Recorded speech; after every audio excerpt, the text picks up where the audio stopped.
चलिए, arrange in order of resonance energy. Resonance energy के order में अरेंज करना है। ध्यान रखेंगे इसका रिलेशन स्टेबिलिटी से नहीं होता है। ऐसा नहीं है कि हम लोग कौन सा स्टेबल आयन है, कौन सा स्टेबल मॉलिक्यूल है, ये फाइंड आउट करने का कोशिश कर रहे हैं। रेजोनेंस एनर्जी का बहुत सिंपल सा मतलब है उस पर्टिकुलर मॉलिक्यूल का जो सबसे स्टेबल रेजोनेटिंग स्ट्रक्चर है और जो हाइब्रिड है उसके बीच का एनर्जी डिफरेंस। बट आप फिगर आउट इसको कैसे करते हैं? क्वालिटी ऑफ रेजोनेंस के बेसिस पे। रेजोनेंस का क्वालिटी जितना बढ़िया है, एक्सटेंट ऑफ रेजोनेंस जितना बढ़िया है, ईज ऑफ रेजोनेंस जितना बढ़िया है, उतना ज्यादा रेजोनेंस एनर्जी होता है। तो पहला क्वेश्चन देखिए। पहला क्वेश्चन कह रहा है ये दो मॉलिक्यूल दे रखे हैं, इनमें कंपेयर करना है। ज्यादा रेजोनेंस किसमें होगा? लेफ्ट वाले मॉलिक्यूल में, क्योंकि वो दो पाई बॉन्ड से रेजोनेंस कर पाएगा, जबकि ये राइट वाला एक ही पाई बॉन्ड से रेजोनेंस कर पाएगा। तो पहले मॉलिक्यूल में due to more resonance in the first structure the resonance energy will be more. Stability due to resonance, stability overall नहीं, stability due to resonance. Resonance की वजह से क्या स्टेबिलिटी आई? तो यहां पे ज्यादा रेजोनेंस हुआ, यहां पे ज्यादा रेजोनेंस एनर्जी होगा। So that is the first question. Next यहां पे है, नेक्स्ट देखिए। यहां पे एक्सटेंडेड और क्रॉस कॉन्जुगेशन का क्वेश्चन है। साफ साफ देख के समझ आ रहा है ये लोन पेयर चलेगा, ये पाई बॉन्ड चलेगा, ये पाई बॉन्ड चलेगा। ये वाला जो मॉलिक्यूल है इसमें हो रहा है एक्सटेंडेड कॉन्जुगेशन, जबकि यहां पे एक बार ये लोन पेयर एक साइड के पाई से कॉन्जुगेट करेगा, एक बार दूसरे साइड के पाई से। लेकिन ये पाई बॉन्ड आपस में कॉन्जुगेटेड नहीं है, इसको हम लोग क्या बोलते हैं? Cross conjugation. तो एक्सटेंडेड और क्रॉस कॉन्जुगेशन में ज्यादा बढ़िया स्टेबिलिटी कौन प्रोवाइड करता है? एक्सटेंडेड कॉन्जुगेशन प्रोवाइड करता है। तो सेकेंड मॉलिक्यूल में एक्सटेंडेड वाले में रेजोनेंस एनर्जी ज्यादा होगा। थर्ड मॉलिक्यूल पे आ जाते हैं। ये बेंजीन वाला पार्ट तो सब में दिख रहा है, तो जितना रेजोनेंस बेंजीन के अंदर हो रहा था उतना तो सब में है। यहां पे एक्सटेंडेड रेजोनेंस है, यहां पे एक्स्ट्रा रेजोनेंस है, ऐसा बोलिए। ओके, लोन पेयर की वजह से, और यहां पे वो एक्स्ट्रा रेजोनेंस है ये पाई बॉन्ड की वजह से। अब लोन पेयर और पाई बॉन्ड में बढ़िया रेजोनेंस कौन करता है? Lone pair. एक फ्लो ऑर्डर रेजोनेंस में फॉलो किया जाता है, नेगेटिव से लोन पेयर से पाई से डेल्टा प्लस से प्लस। एक फ्लो ऑर्डर रेजोनेंस में फॉलो किया जाता है, और ये बेसिकली एनर्जी के ऑर्डर में है। लोन पेयर बढ़िया रेजोनेंस करेगा पाई से, और नेगेटिव बढ़िया रेजोनेंस करेगा लोन पेयर से। इनफैक्ट नेगेटिव का रेजोनेंस मतलब लोन पेयर का रेजोनेंस ही होता है। लेकिन अगर किसी एटम पे नेगेटिव है तो उसके पास क्या है? एक्स्ट्रा इलेक्ट्रॉन है, तो उसका रेजोनेंस और बढ़िया हो जाता है। लोन पेयर और पाई बॉन्ड में बढ़िया रेजोनेंस कौन करेगा? Lone pair.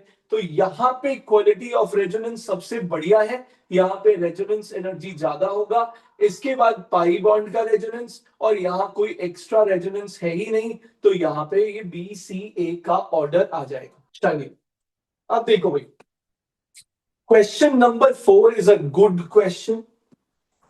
क्वेश्चन नंबर 4 अच्छा सवाल है।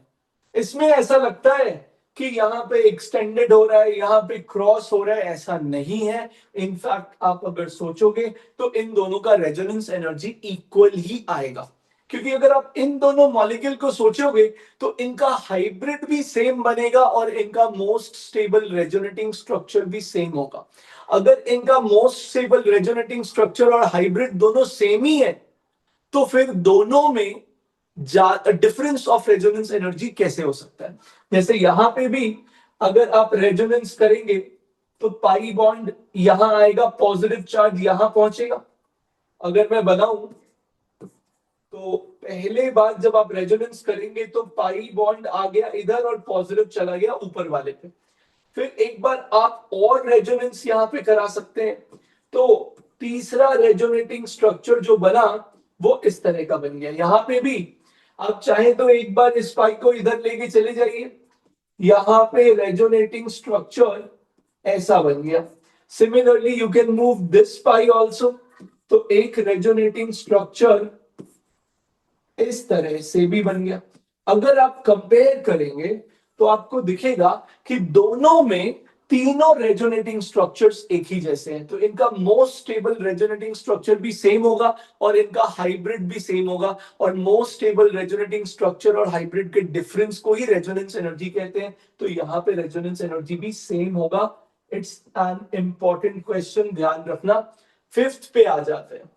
फिफ्थ में ये नाइट्रोजन का लोन पेयर रेजोनेंस नहीं कर रहा है, लेकिन ये नाइट्रोजन का लोन पेयर रेजोनेंस कर रहा है, तो कभी कभी अपने को इसमें ऐसा भी लग जाता है कि अभी अभी देखा था कि लोन पेयर का रेजोनेंस अगर होगा तो बढ़िया रेजोनेंस होगा, रेजोनेंस एनर्जी ज्यादा होना चाहिए, लेकिन यहां ऐसा नहीं है, क्योंकि उससे ज्यादा प्रायोरिटी आपको इस बात का देना है कि कहीं क्या इक्विवेलेंट रेजोनेंस तो नहीं हो रहा।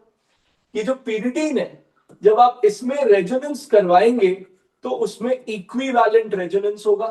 पीरिडीन में क्या होता है, इक्विवेलेंट रेजोनेंस होता है। तो पीरिडीन में इक्विवेलेंट रेजोनेंस की वजह से आप कहेंगे कि यहाँ पे रेजोनेंस एनर्जी ज्यादा है, because the resonating structures you will make will be equally stable and thus will contribute 50-50% to the hybrid. जबकि इसमें अगर आप रेजोनेंस कराएंगे तो you will not get equivalent resonance and that's why resonance energy will be less। इस molecule को हम लोग क्या बुलाते हैं, पायरोल। तो इक्विवेलेंट रेजोनेंस को प्रायोरिटी देना है। क्वेश्चन नंबर 6 की बात करें तो यहां पे एक ही पाई बॉन्ड से कॉन्जुगेशन है, यहां पे दो पाई बॉन्ड से कॉन्जुगेशन है। डेफिनेटली ज्यादा रेजोनेंस किसमें हो रहा है, सेकंड वाले मॉलिक्यूल में हो रहा है, इसलिए उसका रेजोनेंस एनर्जी भी ज्यादा होगा। 4, 5, 6 में कोई डाउट है तो बताओ। ठीक है, क्वेश्चन नंबर 7 पे आ जाते हैं। क्वेश्चन नंबर 7 बिल्कुल अभी जो हमने वो फिनॉल वाला क्वेश्चन किया था वैसा ही है। यहां पे आप देख पा रहे हो कि इस डबल बॉन्ड ओ का कॉन्जुगेशन है इस पाई बॉन्ड के साथ। यहां देख पा रहे हो कि डबल बॉन्ड ओ का कॉन्जुगेशन है लोन पेयर के साथ। बढ़िया कॉन्जुगेशन कहां होगा, लोन पेयर से या पाई बॉन्ड से? आंसर है लोन पेयर से।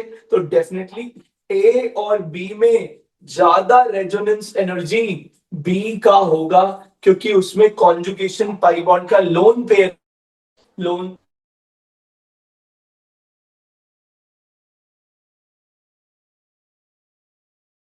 रखेंगे। इसमें ए और बी में कौन अहेड आ जाएगा, बी अहेड आ जाएगा। क्वेश्चन नंबर 8 पे आ जाते हैं। जब यहां आप नेगेटिव का रेजोनेंस ओ के pi bond carbon double bond O से करवाइएगा तो यहां पे जो दूसरा रेजोनेटिंग स्ट्रक्चर आपको मिलेगा वो बिल्कुल पहले रेजोनेटिंग स्ट्रक्चर के जैसा होगा। ये है इक्विवेलेंट रेजोनेंस। यहां पे दोनों रेजोनेटिंग स्ट्रक्चर्स की स्टेबिलिटी क्या है, equal.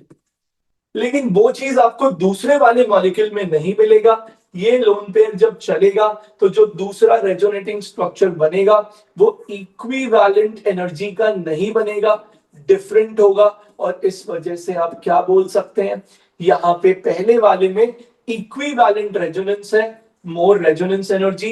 Equivalent resonance provides better quality of resonance, तो पहले वाले में ज्यादा रेजोनेंस एनर्जी होगा because of the equivalent resonating structures. Question number 9 पे आ जाते हैं। Question number 9 is thiophene pyrrole furan, very important question. जैसे अब इसमें अगर फ्यूरान की बात करें तो फ्यूरान वी नो ऑलरेडी कि है तो वैसे एरोमेटिक। अगर हम लोग इसको एरोमेटिसिटी में इंक्लूड करना चाहे तो बिल्कुल एरोमेटिक तो है ही। 6 पाई इलेक्ट्रॉन, क्योंकि ये जो दो लोन पेयर्स है इसमें एक तो लोकलाइज्ड होगा, रेजोनेंस तो एक का ही होगा।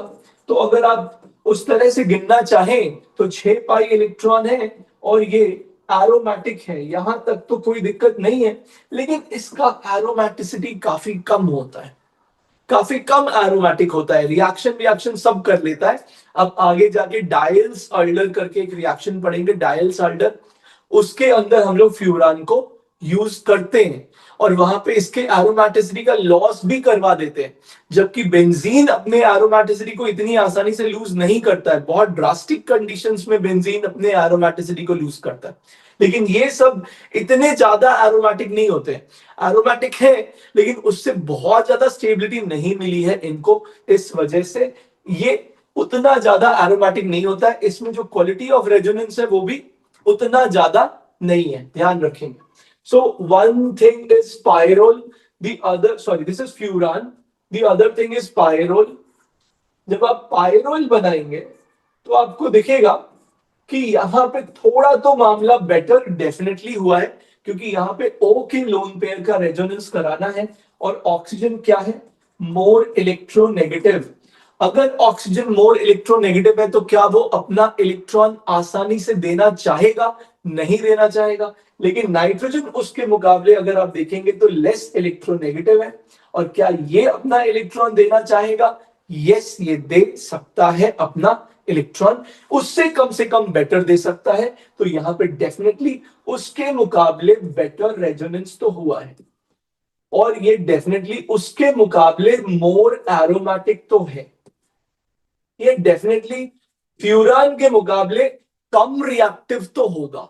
ये अपने एरोमेटिसिटी को ज्यादा चाहेगा प्रिजर्व करना, बिकॉज वो एरोमेटिसिटी इसको स्टेबिलिटी दे रहा होगा। So definitely resonance energy furan से पायरोल तो बढ़ेगा ही, क्योंकि उसमें बेटर रेजोनेंस है। यहाँ पे सबसे इंटरेस्टिंग एक्चुअली थायोफीन होता है। जब आप थायोफीन को देखते हैं तो लगता है कि यहां मामला थोड़ा गड़बड़ होना चाहिए। ऐसा लगता है कि यहां मामला थोड़ा गड़बड़ होना चाहिए। गड़बड़ क्यों होना चाहिए? क्योंकि अपने को वो पुरानी बात याद आ जाती है जो हमने पहले पढ़ा था कि सल्फर अपने 3p से रेजोनेंस करेगा, कार्बन 2p से करेगा, और सिमिलरली अगर यहां पे देखें तो ऑक्सीजन अपने 2p से कर रहा है और कार्बन भी अपने 2p से कर रहा है, तो वहां बेटर ओवरलैप होगा, यहाँ पे पुअर ओवरलैप होगा, ऐसा अपने को लगता है कि ये फैक्टर यहां पे होना चाहिए। लेकिन यहाँ पे एक डिफरेंस है, यहाँ पे एक डिफरेंस है। यहाँ पे क्या होता है कि सल्फर का लोन पेयर तो जा ही सकता है रेजोनेंस में पाई बॉन्ड के साथ, और सल्फर प्लस एम की तरह इस पाई बॉन्ड के लिए ओवरऑल तो नहीं, वो खुद ही उस रिंग का पार्ट है। तो इनफैक्ट आप इसको एग्जैक्टली प्लस एम तो नहीं बोल सकते, लेकिन आप ये बोल सकते हैं कि इस पाई बॉन्ड को वो इलेक्ट्रॉन दे तो सकता ही है, अपने लोन पेयर को दे तो सकता ही है रेजोनेंस में। लेकिन इंटरेस्टिंग बात इसमें यह है कि सिर्फ वो अपने लोन पेयर को दे ही नहीं सकता, उसके पास वेकेंट 3d है, और वेकेंट 3d ऑर्बिटल होने की वजह से वो पाई बॉन्ड को एक्सेप्ट भी कर सकता है। ये रेजोनेंस में इलेक्ट्रॉन दे भी सकता है और रेजोनेंस में इलेक्ट्रॉन ले भी सकता है because of its vacant 3d orbital. तो होता क्या है कि जो बाकी दोनों स्ट्रक्चर्स थे उसमें सिर्फ उनका लोन पेयर रेजोनेंस में जा रहा था, लेकिन यहां पे उसका लोन पेयर रेजोनेंस में जाने के साथ साथ वो पाई को एक्सेप्ट भी कर रहा है, और इस वजह से इसमें जो क्वालिटी ऑफ रेजोनेंस है, जो एक्सटेंट ऑफ रेजोनेंस है, वो थोड़ा सा ज्यादा हो जाता है और ये ज्यादा रेजोनेंस एनर्जी वाला मॉलिक्यूल बन जाता है। तो इन तीनों में याद रखेंगे रेजोनेंस एनर्जी का ऑर्डर क्या होता है, thiophene, then pyrrole, then furan. ठीक है, चलिए क्वेश्चन नंबर 10 पे आ जाते हैं। अब मैं थोड़ी देर पहले वही बोल रहा था कि रेजोनेंस एनर्जी का सवाल कंपाउंड के ओवरऑल स्टेबिलिटी का सवाल नहीं है। OH माइनस, और अगर आपने बेंजीन पे एक कार्बन आयन डाल दिया, इसमें ज्यादा स्टेबल OH माइनस होता है, लेकिन OH माइनस में कोई रेजोनेंस नहीं हो रहा है, और क्योंकि रेजोनेंस नहीं हो रहा है तो रेजोनेंस एनर्जी जो है वो तो इसका ही ज्यादा होगा, क्योंकि रेजोनेंस एनर्जी का मतलब हुआ रेजोनेंस की वजह से मिलने वाला स्टेबिलिटी। OH माइनस स्टेबल है ऑक्सीजन के इलेक्ट्रोनेगेटिव होने की वजह से, उसके स्टेबिलिटी को रेजोनेंस से मतलब नहीं है। लेकिन यहाँ पे रेजोनेंस की वजह से जो भी थोड़ा बहुत स्टेबिलिटी आ रहा है वो रेजोनेंस की वजह से आ रहा है। तो रेजोनेंस एनर्जी ज्यादा किसका है, राइट वाले का। स्टेबल कौन है, लेफ्ट वाला। रेजोनेंस एनर्जी ज्यादा किसका है, राइट वाले का। क्वेश्चन नंबर 11 पे आ जाते हैं।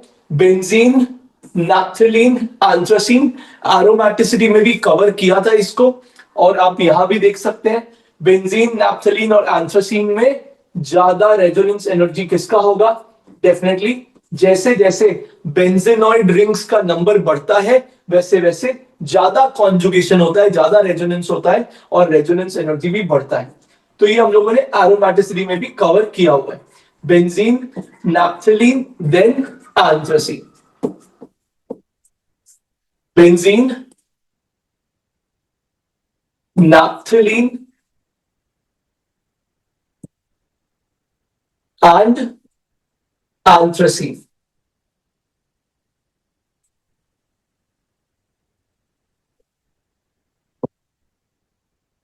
तो ये हम लोग एरोमेटिसिटी में कवर कर चुके हैं। Question number 12, Ph O minus, Ph S minus, इसमें कोई दिक्कत नहीं है। इसमें ज्यादा रेजोनेंस एनर्जी किसका होगा, पीएच ओ माइनस का या पीएच एस माइनस का? डेफिनेटली पीएच ओ माइनस का, क्योंकि यहां पे ये सल्फर अपने वेकेंट ऑर्बिटल में इलेक्ट्रॉन नहीं ले पाएगा। अरे नेगेटिवली चार्ज्ड है, यहां वो इलेक्ट्रॉन को अट्रैक्ट कैसे करेगा अपनी तरफ? Not possible. यहां उसको इलेक्ट्रॉन देना ही है। तो बेसिकली ये भी प्लस एम है, ये भी प्लस एम है। ये लोन पेयर देगा 3p से और बेंजीन का कार्बन लेगा 2p से। ये ऑक्सीजन इलेक्ट्रॉन देगा, लोन पेयर देगा 2p से और बेंजीन का भी कार्बन लेगा 2p से। तो यहाँ 2p 2p ओवरलैप, यहाँ पे 2p 3p ओवरलैप। यहां खुद ही समझ आ गया बेटर ओवरलैप कौन सा है, 2p 2p वाला। और बेटर रेजोनेंस किसमें होगा, फेनॉक्साइड में। इसीलिए इसका रेजोनेंस एनर्जी क्या होगा, ज्यादा होगा। ठीक है, क्वेश्चन नंबर 13 पे आ जाते हैं। ये भी सिमिलर क्वेश्चन है, इसमें भी कोई डाउट नहीं आना चाहिए। ओ का लोन पेयर रेजोनेंस कर रहा है, यहां पे एन का लोन पेयर रेजोनेंस कर रहा है। O is more electronegative, N is less electronegative.